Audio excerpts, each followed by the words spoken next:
and welcome to Wrestler Spotlight. I am the Maritime Warrior, and on this episode I will be talking about Max Moon. Originally known as the Comet Kid, Max Moon was the brainchild of Conan, who was inspired by robot animes from Japan. He made his TV debut in 1992, beating a job guy. In grand total, Comet Kid Max Moon, with Conan under the mask, would only appear on TV 3 times. Conan was becoming a big star in Mexico, so he left the WWF after having some disagreements with Vince McMahon and went full-time in Mexico. Conan had been working both the WWF and Mexico during his time as the Comet Kid Max Moon.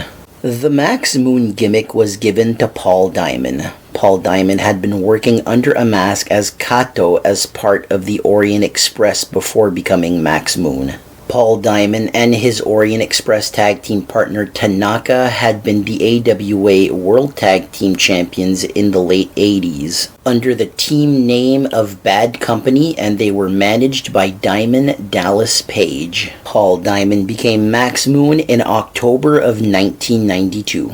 On the house show loops, he would get wins over names like the Brooklyn Brawler, Terry Taylor, and the Repo Man. On the first ever episode of Monday Night Raw, Max Moon would get a shot at the WWF Intercontinental Championship versus Shawn Michaels. He would come up short to the Heartbreak Kid. Max Moon would be a part of the 1993 Royal Rumble match. He would not win the Royal Rumble. In fact, this was the only pay-per-view appearance for Max Moon.